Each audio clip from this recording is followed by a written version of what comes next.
Hello and welcome to the Alt Asset Allocation Podcast. Today's interview is a bit different. So, I have recorded 19 episodes. So, there's over, at this point, 20 episodes live on the Asset Allocation Podcast. All of the transcripts and shows notes can be found on the website.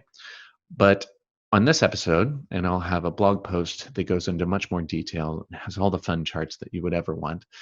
I'm going to try to distill the learnings that I've learned thus far. So, podcasts are really awesome. It's been a super fun process to be in this driver's seat. So, I've had loads of amazing conversations with some very intelligent and very, very interesting people. I've learned a ton. All of these podcasts are about alternative investments. So there's a number of episodes on cryptocurrencies, real estate, and then macro view. So these are zooming out and kind of understanding the picture. And with these, we get into the dollar, commodities, gold, stock markets, a little bit of everything within financial markets. And then I have some other ones about other alternative investments. So things like investing in startups or investing in royalty payments. So a bunch of fun, different alternative investments for your palate. Can you distill 20 hours of interesting conversations into a single episode, a single post? I'm not sure, but I'm going to try. I want to start off with how I should invest my money. So I often get this question: how should I invest $10,000, $100,000, whatever? Most people that follow financial markets likely get this as well. We're always looking for a short, easy answer. I've got this money. Where should I put it? Tell me what to invest in. I want to start by talking about this a little bit because this is a very difficult question. Without any context, it's actually impossible. There are so many prerequisite questions that need to be answered prior to giving this blanket, you should invest in this advice that could ever be given. So if you're looking for an answer like that in this post, unfortunately, sorry. Maybe skip to the end and maybe I'll give you a little something. Each person's investment decisions and goals in life are very, very different. So if you're thinking through this, I always encourage people to think about your why. Why are you investing this money? What do you want with it? From that, you can start thinking about your time horizon, how long you want it invested. And then from there, kind of start discovering which assets might make sense for you. The world is changing right now. So we're truly in uncharted waters in a number of different ways. I do think that within alternative investments, so this is everything outside of publicly traded markets, that there do exist opportunities to earn significant alpha and have outperformance. These markets are inefficient and there are tremendous areas for outperformance if you know where to look. That's what I'm attempting to do with this podcast, is shine a light in these nooks and crannies and let you know about these investments outside of what your traditional broker would ever tell you about. So hopefully in this post and these episodes, especially the ones that are coming up soon, I'm able to give you some of the factors that are changing the investment landscape of today. A quote I heard recently from Robert Breedlove that I really liked: always assume the market is more intelligent than you, because it is. The market is the sum total of everyone's intelligence worldwide. So you can never hope to have that much intellect as the sum of everybody's intellect. You can beat the market here and there, but over the long term, it will catch up. The market is just much more intelligent than you. I think this very much sums the publicly traded markets, as there's a lot of very smart people that are looking at this all day long. Now that we've talked about that, starting on a more macro level, I'll preface this by saying these macro views, the idea is to try to determine what happens in the future. The future is completely unknowable. So nobody has a crystal ball. And in addition, we're living in these unprecedented, crazy times. So these markets can stay irrational for long periods of time. I've had some fantastic macro themed episodes, and I highly recommend you jump into those if you only want to listen to a few of these podcast episodes. If you're looking for more of an overall view of financial markets, start there. So here are a few key pieces of the puzzle that are shaping my more macro view right now. First, debt. I could not start with debt. So debt levels globally are insanely high. To give you an idea, global government debt is expected to be $277 trillion at the end of 2020. That number doesn't even make sense to me. If we take that number, 277 trillion, and convert it into 277 trillion seconds, that's the equivalent of 8.8 million years. Jeff Bezos, I've seen some estimates that he increases his net worth by $321 million per day. So if you made $321 million per day, at that rate, you would have to work for close to 863,000 days or 2,364 years to reach this number of 277 trillion. These numbers are just staggering, and the repercussions are eventually going to be felt. These debt levels are very high. We've talked about that. But thinking about the interest levels associated with them, well, if you increase interest levels, you start this interest induced death spiral. So essentially, rates will stay very low, if not completely low or negative forever. Debt and credit have been such a huge part of our lives over the 70 years. It's contributed to a lot of the growth that we've experienced, but things can simply not continue the way that they have forever. Wealth inequality. So, some of these order effects of money printing and this the global indebtedness have at least partially led to a pretty dire state of global wealth inequality.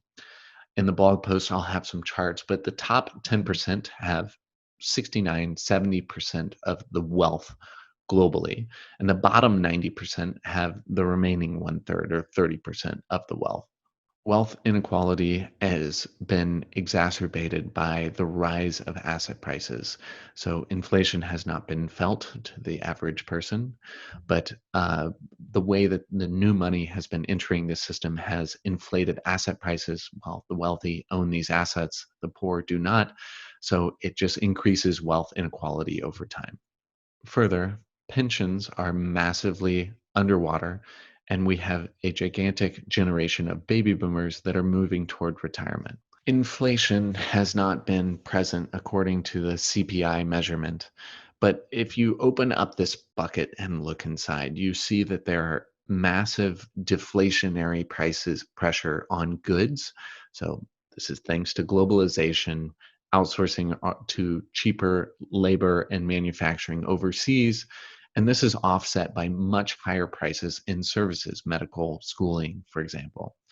So if you take a look at the chart in the blog post, tuition and childcare, for instance, have increased substantially over the past 30 years, as well as medical care. And these increases have been offset by the deflationary effect on goods. Think about your iPhone, how cheap it is now, or a TV. A TV is a better example versus 10, 20 years ago. They're much more inexpensive. So inflation has reared its head in asset prices, and this has really exacerbated the wealth inequality. So going forward, that kind of paints the picture that some of these bigger trends that are happening. And it's very difficult to condense all of these macro trends into a single post or a single episode. But the key takeaway is that we're in uncharted territories, and it's very difficult to predict where to go from here. So this money printing, this government debt, these things won't stop. You can't put that genie back in the bottle. But when thinking about how to invest, thinking that you can just invest the way that you've always invested and it will work the same way it always has been working, that's not very likely at this point. There are some really interesting things that once were on the fringes of conversation. They were not the popular topic at the cocktail parties, and now they're becoming more of a possibility. And hey, let's give it a shot. So these include things like modern monetary theory, or MMT. I've been digging into this quite a bit lately. I read Stephanie Kelton's book, The Deficit Myth. MMT essentially is a reframe of government debt. It's no longer debt like a household, that the federal government shouldn't operate like a household with income from taxes and expenses. The key point is, as a government, we can never actually run out of money because we issue the currency. So we can never run out of money because we can always print more of it to pay our obligations. Universal Basic Income, or UBI, the stimulus that started with the COVID fiasco, well, this was just the beginning. It's coming. Payments to individuals or this monetary policy into the hands of consumers, this is where it's going. How will it go there? My bet would be on a central bank digital currency, or CBDC. Most of our money is already digital, but using something like this would enable you, the Fed, to cut out a lot of the middlemen, and they would be able to pay you directly. So your stimulus check would come directly into your bank. You wouldn't have to go through all of these middlemen. But further, this would grant them the ability to push fiscal and monetary policy directly into your pocket. So that stimulus payment, perhaps it can only be used at certain categories of spending. So you can't invest that money, you need to spend it because you need to kickstart the economy. Think about negative interest rates. This is all possible. Are you going to go spend your money if you can see your balance going down every day thanks to negative interest rates? This is coming. I do think that the US dollar is starting to be challenged as a global reserve currency, but what's going to replace it? The yen, the euro? It's not going to happen. CBDCs are coming, whether it's a collusion from different governments or the US, but it's likely coming. The next topic is bigger governments. Listen to what I'm talking about. This is the more likely scenario, in fact, as we march closer and closer towards socialism. But what does this mean? Well, we'll see, but definitely increased taxes. A good German saying, this is translated into English, that was brought up by Ronnie Stufferle, is once your worldly reputation is in tatters, the opinion of others hardly matters. So this is so relevant now. Things are completely broken. Why not try something new? Unfortunately, a lot of these things spell the death of privacy, especially financial privacy. Every transaction would be surveilled and tracked. But further, it would potentially hurdle us toward the death of fiat currency overall. Where does that leave us? I'm not sure. Go back to a gold-backed dollar, perhaps Bitcoin. Nobody knows at that point. But going down these paths make this a lot more likely. So this is the macro backdrop.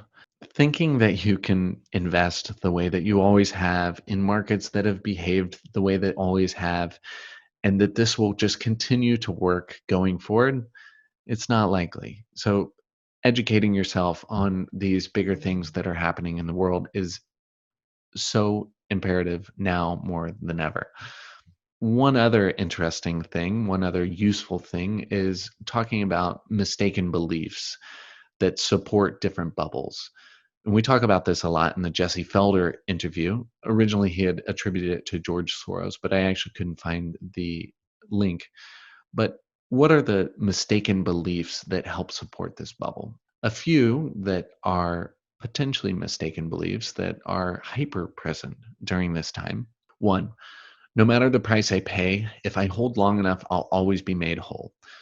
Doesn't matter. Put your money in the stock market because over a long enough time period, you will make money.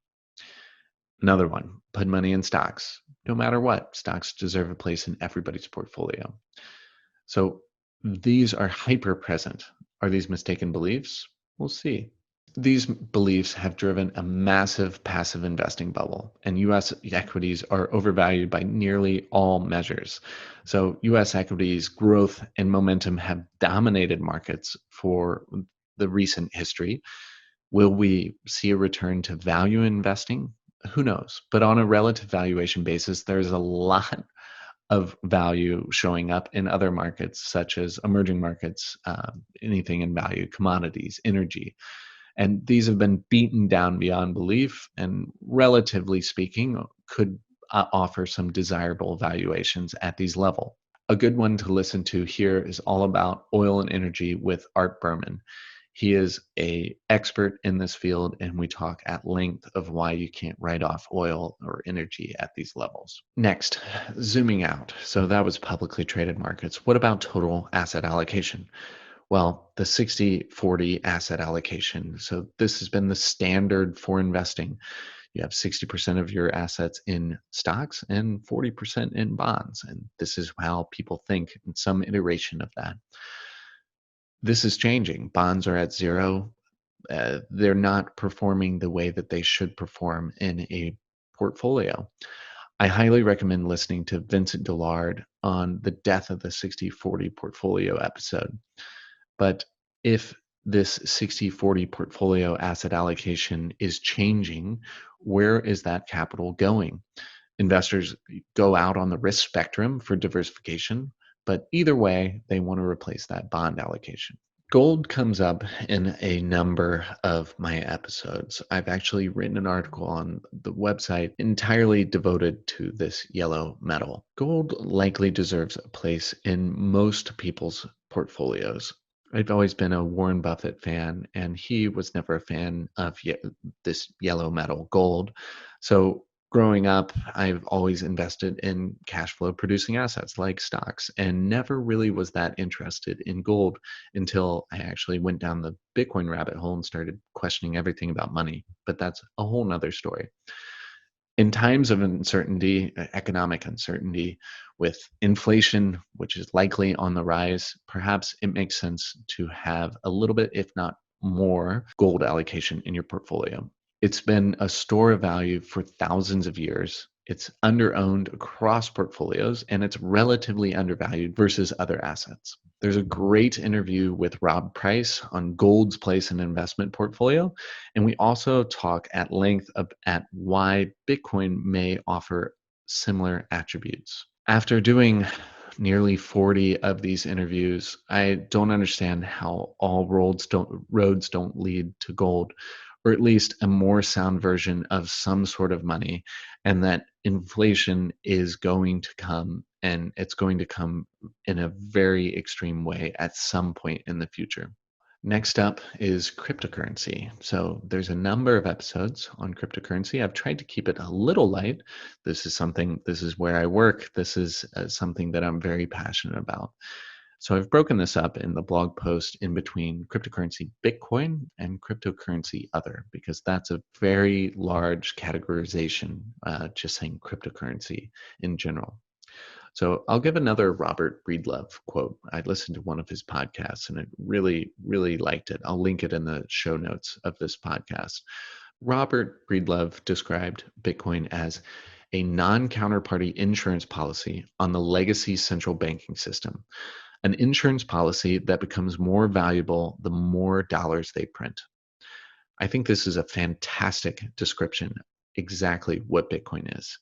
And the fact that Bitcoin has outperformed every other asset class on the planet for the last 10 years, what does this say about the confidence in the current system? And of course, this is adhering to that definition. Perhaps it's just another risk asset that has been inflated and pumped by extremely cheap and abundant money in the world. It's one or the other.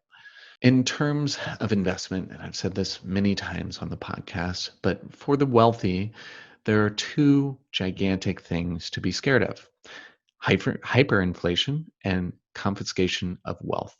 Judging by the route we're going, the probability of one, if not both of these, is getting higher and higher every day. So Bitcoin offers a potential life raft to both of these problems. Yes, it's a 12-year-old asset. It's highly speculative and volatile, yes, but the stakes have gotten simply too high, in my opinion, for an investor to hold absolutely zero Bitcoin in their investment portfolio.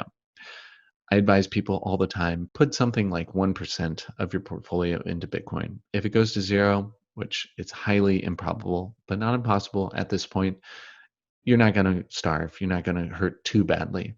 But the chance that it goes quite a bit higher from here, it's pretty good. I've listed a number of significant events that have happened in the Bitcoin realm only in November, but there seems to be a lot of increased interest, especially from the institutional side in Bitcoin, as more of a store of value, a millennial version of gold. So boomers are investing in gold, millennials are investing in Bitcoin.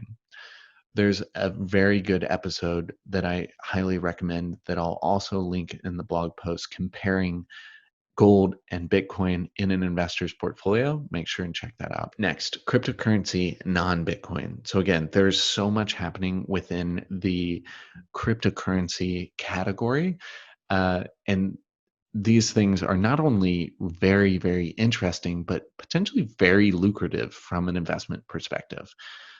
So there's too many to follow, but some examples, some wild examples of just bits and pieces from the different episodes I've done.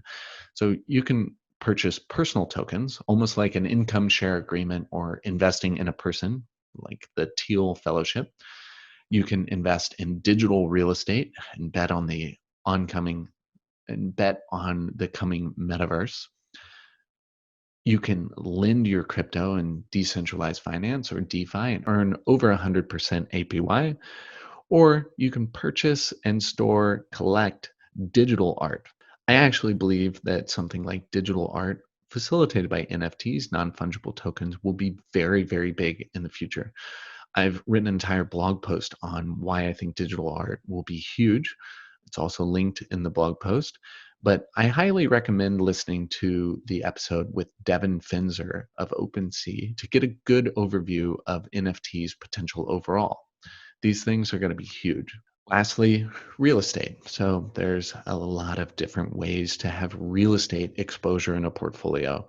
Each one comes with its pros and cons. I've been a fan of Fundrise for some time, which is a publicly non-traded REIT because it's easy and it's relatively liquid. I find agriculture and farmland investments to be extremely interesting and think that the Acre Trader episode is a good one to start with, but they are opening up a lot of doors with their platforms for investors to get access to this previously quite hard to get asset class. I also am very interested in single family rental properties. I think these make sense in a lot of investors' portfolios. My biggest issue there is the lack of passivity, and it's actually quite a bit of work to manage a portfolio of rental properties. They're certainly not passive. Assuming you could find some greater than 10% cap rate single family rental investments in the US and you're okay with some admin work, these likely make a lot of sense for the long term. With these, I think looking at linear markets or non-cyclical markets, ideally buying in a warmer part of the US would probably be a pretty good investment over the next 20 years. You're buying this thing for cash flow today, and less so for capital appreciation. I think buying in a warmer place, with the aging boomer generation, these people are going to be moving into these warmer clients. I think the real estate could do well there. International real estate is something that I continue to be very, very interested in. Um, I'm a big fan of flag theory. There's also an episode coming up on that, but buying assets in another country. So you're further diversifying your asset base from only one jurisdiction like the US. There's not as many tax advantages for the US investor versus buying domestically here in the US, but I really like the idea of geographic currency diversification. I'd love to have a real estate asset and rental income in another foreign currency. There's a number of other alternative investments included on these first 20 episodes. So you have things like startup investing, you have a podcast with Patrick Henry.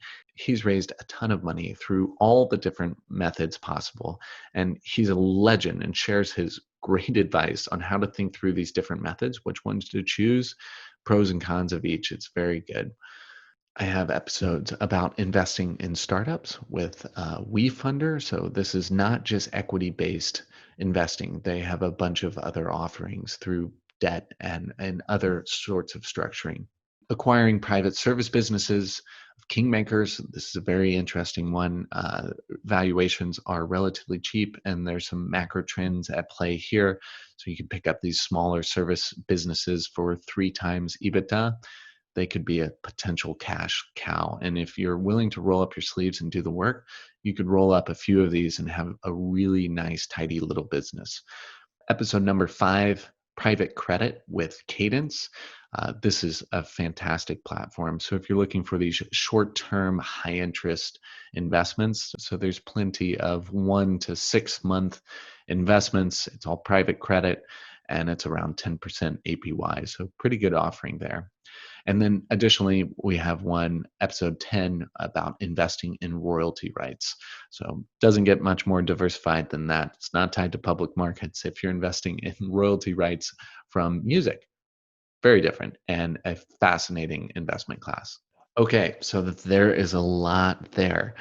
But this is 20 episodes. Each one's about an hour. And in reality, I'm summarizing a bit of what I've learned from the other 20. So over 40 hours of recording these things, thinking through them, doing research beforehand, and talking with experts in the field. So a good Mark Twain quote, another one. It ain't what you don't know that gets you in trouble. It's what you know for sure that just ain't so. Financial markets are not easy. There are loads and loads of intricacies and things moving around at any given time. I do know that with markets moving the way that they are, you can invest like you always have, for example, a 60-40 portfolio, or you can educate yourself and think more broadly about some of these trends and how they'll impact your investment portfolio. That's it. 20 episodes, the recap episode. So, thank you so much for listening or watching. This whole process has been super fun, very insightful, and I'm loving all of the feedback that I'm getting from you guys. So, please keep it coming. If you find this helpful, please share it with someone. If you're feeling extra nice, please leave a review on Apple or subscribe to my YouTube channel. I really appreciate all the support, and I look forward to providing you with a bit more investment clarity, especially with alternative investments going forward. Stay healthy and good luck. Thanks again.